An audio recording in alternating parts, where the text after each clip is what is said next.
This is Miss O'Reed's Flesh, Chapter 11. Mom drove, both hands on the wheel. She stuck to the speed limit because she didn't want the police to pull us over and find my father in the car. When she turned down the road to the marina, Dad leaned out the passenger window and began shining the spotlight through the mangroves in case Abby was hiding there.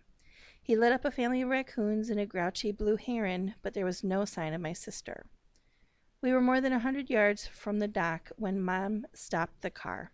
I suggested that we split up and start searching, but Dad said no way. It was too risky. We got out of the car and together headed toward the boats. Every so often, my mother would call out Abby's name while Dad probed the shadows with the spotlight. As we approached the marina, I could see that the Coral Queen was dark, though a light shone in the ticket shack at the front of the dock. I put a finger to my lips, signaling for my parents to stay quiet. Parked by one of the lampposts was Dusty Muleman's long black SUV. We huddled in the shadow of the broken sewage tank. Dad had snatched a rusty gaff from the dock box near one of the charter boats, and I could tell by the sound of his breathing that he had ignited and he was agitated and pumped up. Mom, however, remained calm. Dad said, "You two stay here. I'll go scope it out." "You'll do no such thing," my mother told him. "Tonight we're team." Dad started to argue, but then he stopped and cocked his head to listen. I heard it, too, a man's laughter coming from inside the ticket office. "What if he's got Abby?" I whispered anxiously. "Then we'll politely ask him to give her back," Mom said. "And if that doesn't work, we'll try something else. Come on." My mother only weighs 110 pounds, but she doesn't think small. She walked up to the shack and rapped on the door and didn't wait for it to be opened. She just barged in. Dad and I were right behind her. "Why, look who's here," said Dusty Muleman, hanging up the phone. He was sitting under a bare light bulb at a wobbly card table. Piled in front of him were stacks of cash and tally sheets from the gambling boat. Mom said, "Dusty, I apologize for the interruption, but this is very important." "No problem, Donna." He looked highly amused by the sight of us. "Have you seen Abby tonight?" my mother asked. "Abby? What would she be doing hanging around this place?" Dusty scoffed. Dad started edging forward with the tarpoon gaff, which wasn't good. "She went looking for pilchards," I piped up. Sometimes the boat basins were loaded with little fish, which Dusty Muleman knew for a fact. "We're supposed to go fishing tomorrow, and she decided to catch her own bait." Dusty didn't fall for my story. "Abby ain't much bigger than a pilchard herself. I'd sure like to see how she throws a net," he says. "What's she doing out so late anyway? Most little girls would have been tucked in Betty by a long time ago." "Have you seen her?" Mom asked again. We're getting worried. "Nope." Dusty was wearing a baggy, fruit-colored shirt that was decorated with palm trees. A fat, soggy cigar wagged in the corner of his downturned mouth. Fortunately, it wasn't lit. Otherwise, we would have gagged on the smoke in that closet-sized room. "Let me check with Luno," he said, and spoke gruffly into a walkie-talkie. Then he looked up and addressed my father. "Payne, I'm a little surprised to see you out and about. The sheriff told me you were under house arrest." "I was," Dad said, "until my daughter went missing." His jaw was set and his shoulders were bunched. He was wound up as tight as a spring, and I thought that at any second he might pounce on Dusty Muleman, who was smaller and flabbier. Mom must have been thinking the same thing. She snatched the sharp gaff from my father's hand and carefully placed it upright in the corner. "Dusty, listen," she said. "Payne's got something he wants to say." "I do?" Dad said. "Yes, you do. Remember?" my mother replied pointedly. "You wanted to apologize for what happened to the Coral Queen." I burst out coughing like I was having a seizure. I couldn't help it. "Apologize?" my father said numbly. "Yes, Payne. We had this discussion the other night." Mom's tone was pleasant but determined. "You and Dusty have known each other for too long to let this kind of situation get out of control." "Donna's right," Dusty said. "All those years we fished out of Ted's, we never had a problem." Dad was steaming, but there wasn't much he could do. Dusty had promised to drop the criminal charges only if Dad agreed to behave. Mom must have figured that this was as good a time as any for Dad to start acting remorseful, even if he didn't mean it. Fine, my father said stiffly. I'm sorry for sinking your boat. Apology accepted. Dusty smacked on the cigar with his shifty gray eyes swung to me. Son, I heard from Jasper Jr. that you've been giving him a hard time. You're kidding, right? I said. Dusty shook his head. Dad looked at me curiously. No, it's the other way around, I started to protest. He and Bull what? Asked Dad. Nothing. Noah, what is going on? My mother said, like she already forgotten about my black eye. I figured she just didn't want to stir up more trouble with Abby missing and Dad's future freedom in Dusty Muleman's hands. Still, I had to bite back the urge to tell everything that had really happened between me and Jasper Jr. Dusty was clearly enjoying himself at my expense. He knew the truth, too. I could see by the way he smirked. I know it's getting more and more like Miami down here, he said, but a boy still ought to be able to go fishing without having to fight his way home. Don't you folks agree? Absolutely, said my mother, although this time I detected a slight chill in her voice. When she glanced at me, I knew that she didn't believe a word Dusty Muleman was saying. I also understood that she expected me to suck up my pride and do what was best for the family, as my father had done. Tell Jasper Jr. it won't happen again, I said to Dusty. That's the spirit, he gave me a gloating wink. The door swung open and Luno appeared. Up close, the man was even taller and uglier than I remembered.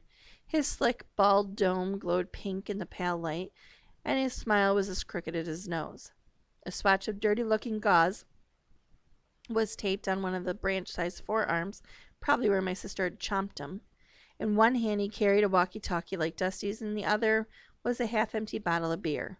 What's up, Chief? He said to Dusty. You seen a young girl hanging around the docks tonight? Girl? Like a kid, little kid, Dusty said. Curly brown hair, if I remember right. Ash blonde, corrected my mother. Luno's shark eyes flicked to the wound on his arm. I wondered if he'd ever admit to Dusty that he'd been bitten by a pint-sized trespasser.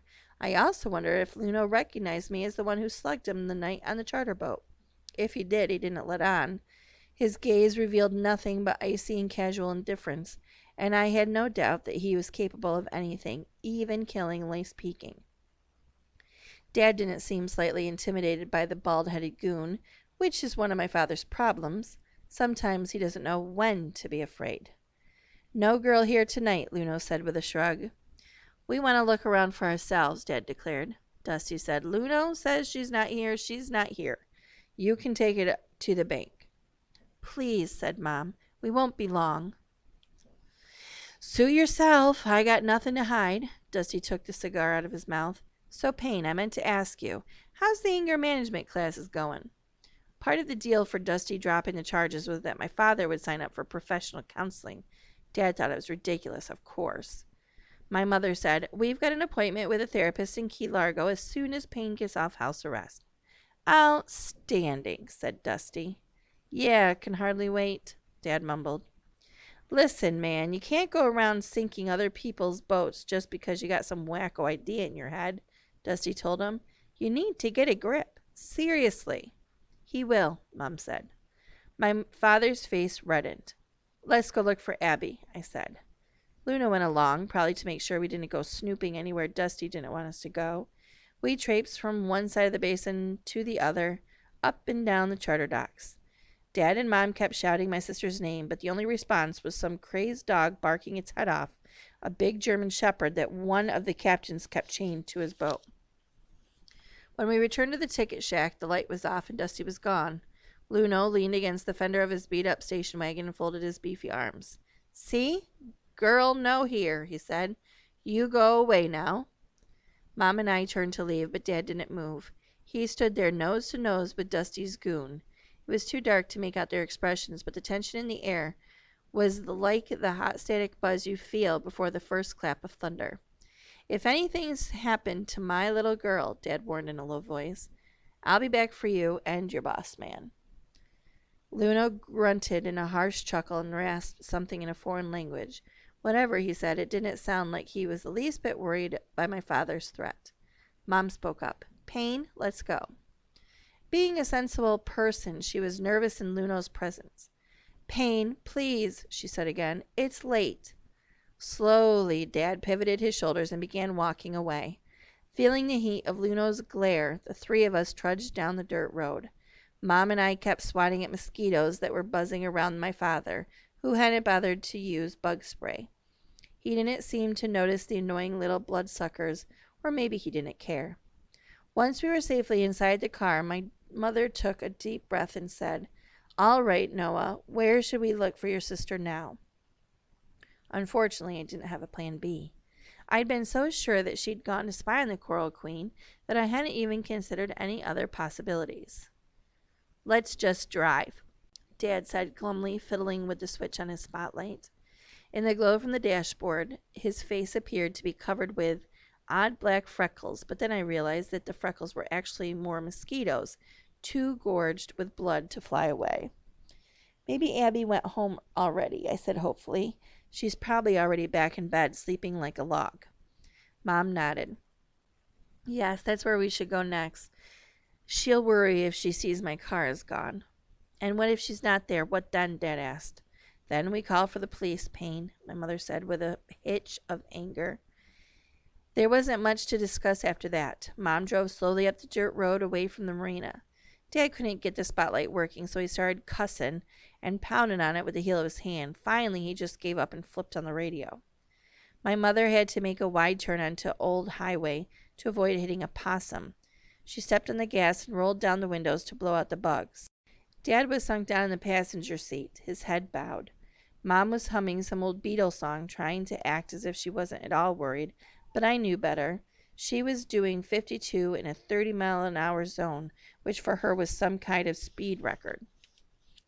We had gone maybe a mile or two when I spotted a flash of something in the distance along the side of the road, something larger than the usual Keys critter. Mom, slow down, I said. What? My father looked up. Donna, stop, he exclaimed. Oh, for heaven's sake, Mom said and hit the brakes. Together we broke out laughing, all three of us, in pure relief. There in the headlights stood my little sister. She was wearing her backpack, her white Nikes with orange reflectors on the heels, and, hanging from a shoulder strap, our video camera, her skinny bare legs glistening with insect repellent. As always, Abby was well prepared. She grinned and stuck out a thumb. How about a ride? She called out.